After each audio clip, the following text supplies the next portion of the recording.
Welcome to Shriji food. હું છું મનીષા ઠક્કર. આજે આપણે સવારના નાસ્તામાં કે પછી બાળકોને કે હસબન્ડને ટિફિનમાં બનાવીને આપી શકીએ એવા સરસ મજાના ટેસ્ટી અને હેલ્ધી કોર્ન પનીર પરોઠા બનાવીશું. તો ચાલો આને બનાવવાનું શરૂ કરીએ. સૌથી પહેલાં આપણે આના માટે સ્વીટ કોર્ન, કેપ્સિકમ અને મરચાં લેવાના છે. અહીંયા મેં લાલ અને લીલા બંને મરચાંનો ઉપયોગ કર્યો છે.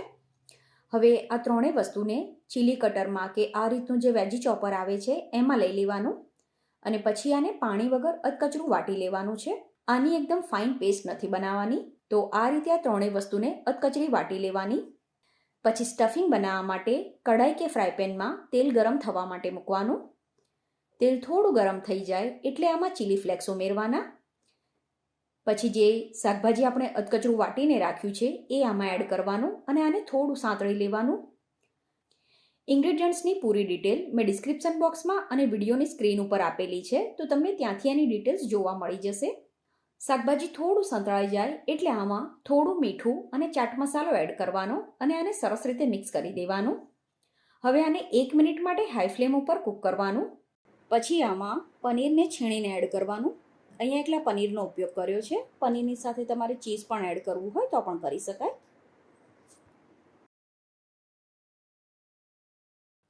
પછી ગેસ બંધ કરીને છેલ્લે આમાં થોડી સમારેલી કોથમીર ઉમેરીને મિક્સ કરી દેવાની.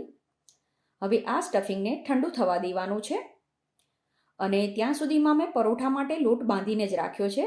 લોટ કેવી રીતે બાંધવો એ મેં પહેલાં તમારી સાથે જે સ્ટફ પરોઠા શેર કર્યા છે એમાં બતાવેલું છે અને ડિસ્ક્રિપ્શન બોક્સમાં મેં આની પણ લિંક આપી છે. તો આ લોટને ઉપયોગમાં લેતા પહેલાં સરસ રીતે મસળી લેવાનો અને અત્યારે જે સ્ટફિંગ આપણે બનાવ્યું એનાથી 3 પરોઠા બનીને તૈયાર થશે. તો આ રીતે મેં એક સરખા 3 લુવા બનાવી દીધા છે. પછી ઘઉંના લોટનું અટામણ લેવાનું અને લુવાની ઉપર જ આપણે થોડી સમારેલી કોથમીર અને થોડા ચીલી ફ્લેક્સ એડ કરવાના. ઓપ્શનલ છે, તમારે સાદા પરોઠા બનાવવા હોય તો આ સ્ટેપ સ્કીપ કરી દેજો. પછી આમાંથી પાતળી અને મોટી રોટલી વણી લેવાની.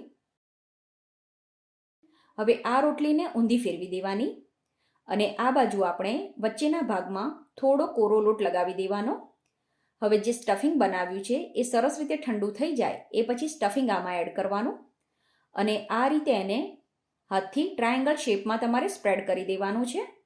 તમારે જે પણ શેપના પરોઠા બનાવવા હોય એ તમે બનાવી શકો છો. અત્યારે હું ટ્રાયેંગલ શેપમાં પરોઠા બનાવું છું. તો આ રીતે આપણે સ્ટફિંગને સ્પ્રેડ કરી દઈએ. પછી ફરીથી આના ઉપર થોડો કોરો લોટ છાંટવાનો, જેથી સ્ટફિંગમાં જો થોડું ઘણું પણ મોઇશ્ચર હશે તો આ રીતે કોરો લોટ છાંટવાથી પરોઠા વણતી વખતે ફાટશે નહીં.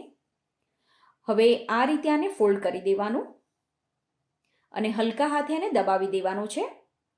આ પરોઠાનો લોટ થોડો ઢીલો જ રાખવાનો હોય એટલે સરળતાથી આ રીતે ચોંટી જતો હોય છે. પછી ફરીથી થોડો કોરો લોટ આના ઉપર છાંટવાનો અને આ રીતે હાથથી જ આપણે પરોઠાને થોડું દબાવી દેવાનું છે. તમને જરૂર લાગે કે આના ઉપર સહેજ વેલણ ફેરવવાની જરૂર છે તો તમે આના ઉપર વેલણ પણ ફેરવી શકો છો. ફ્રેન્ડ્સ, તમને જો મારી આજની રેસીપી પસંદ આવે તો રેસીપીને લાઇક કરી આવી જ નવી નવી રેસીપી જોવા માટે ચેનલને સબસ્ક્રાઇબ કરવાનું ના ભૂલતા. તો આ રીતે મીડિયમ થીક પરોઠું બનાવીને તૈયાર કરવાનું. પછી ગરમ તવીમાં થોડું તેલ કે ઘી લગાવી દેવાનું અને બનાવેલું પરોઠું આમાં એડ કરીને પહેલાં અને ધીમા ગેસ ઉપર શેકવાનું. પરોઠું એક સાઈડ શેકાઈ જાય પછી એને ફેરવી દેવાનું અને હવે ગેસની ફ્લેમ મીડિયમ કરી દેવાની. પાછળની સાઈડ પણ પરોઠું આ રીતે સરસ શેકાઈ જાય પછી એના ઉપર ઘી કે તેલ એડ કરવાનું અને પરોઠાને એકદમ સરસ રીતે ગોલ્ડન બ્રાઉન અને ક્રિસ્પી શેકી લેવાનું છે. તો તમે જોઈ શકો છો પરોઠું એકદમ સરસ રીતે ફૂલવા લાગ્યું છે. તો તમે જો આનો લોટ પ્રોપર બાંધ્યો હશે, સાથે જ બતાવેલી ટિપ્સ પ્રમાણે તમે આને સ્ટફ કરશો તો તમારા પણ પરોઠા એકદમ સરસ આવા ફૂલેલા અને ક્રિસ્પી બનશે. ફ્રેન્ડ્સ, તમે જો મારી ચેનલને સપોર્ટ કરવા માંગતા હોય તો નીચે જે થેન્ક્સનું બટન આપેલું છે ત્યાં ક્લિક કરીને તમે ચેનલને સપોર્ટ કરી શકો છો. આ રીતે પરોઠું શેકાઈ જાય એટલે એને એક પ્લેટમાં લઈ લેવાનું અને આ જ રીતે બાકીના બનાવીને તૈયાર કરવાના છે. બનાવેલા પરોઠાને તમે ચટણી, કેચઅપ કે પછી દહીંની સાથે પણ સર્વ કરી શકો છો. તો તમે પણ આ રીતે એકદમ ટેસ્ટી અને હેલ્ધી કોર્ન પનીર પરોઠા બનાવીને જરૂર ટ્રાય કરજો.